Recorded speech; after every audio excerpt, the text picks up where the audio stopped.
we need to go over this one piece at a time. So starting from the top, I didn't change this, I didn't change that.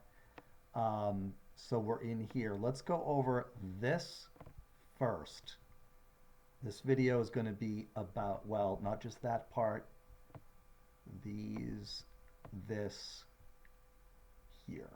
Basically setting up the pages. We're going to go over that first and forget about this stuff for the moment, although I'll come back to the user management in just a sec. But first, here, setting up these pages. Here we'll go to Intuitive Urology. Wait, this is the actual site. We've got 1, 2, 3, 4, 5, 6, 7, 8 pages. One of them is just coming soon. There's nothing there. I think 6 of the 7 or 5 of the 7 have this kind of structure on the left, and you can't see what you don't have access to the PDFs until you log in. Okay.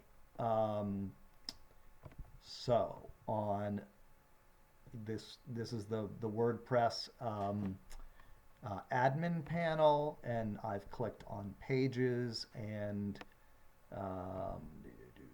okay.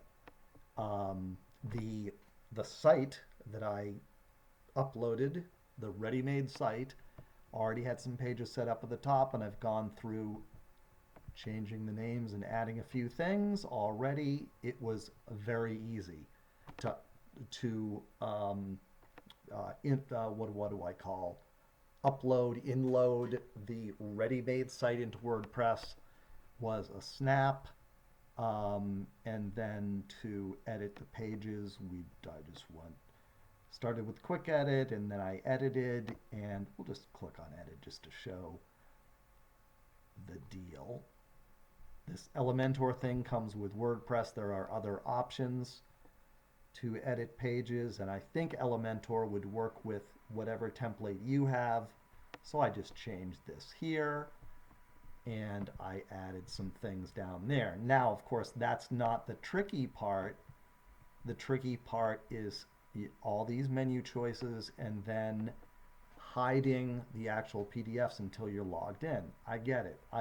That's the tricky part. But let's go back here and look at the amount of time we have for this. 15 plus 25, 40 hours. That's 1 man day per page. Now, part of what's going to come into play is setting up the user management system in a way that we can protect or not show some things until they're logged in. But notice we're putting 10 hours for installing a user management system. We'll go back here.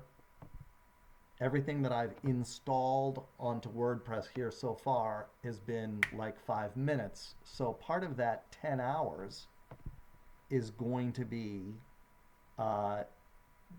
devoted to making something protected. And if need be, I can figure this out here myself. One side of me is saying maybe Nelson should do that.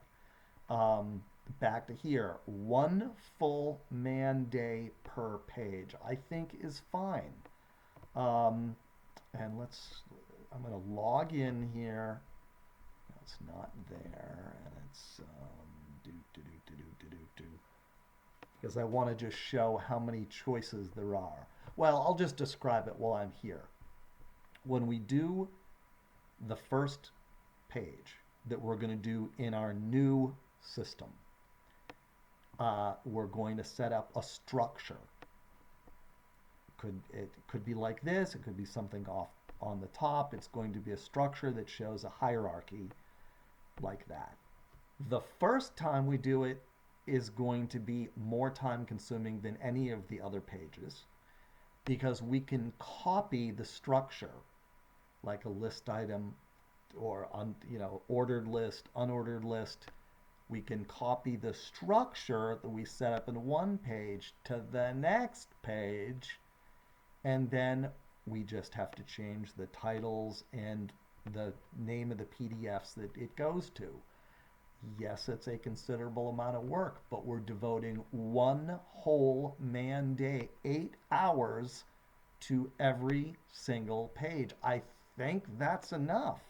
Now, maybe, and that's 10 hours to get the user management system working enough so we can protect a page. And again, I've been a developer for 30 years, so I know many, many different approaches. You know, we could, there's, there's blocks or pages or, you know, what kind of things can you protect in a site when you're using a user management system? It's infinite. And I'm pretty good at figuring out approaches to solving those kind of problems. And we'll go back here. I think that 40 plus 10 is enough.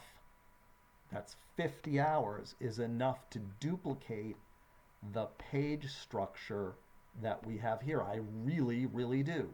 So I'm going to cut this video off at this point, and then I'm going to talk more about this, and then we're going to make this a completely different subject down below. And it'll become apparent why this needs to be talked about separately in a second.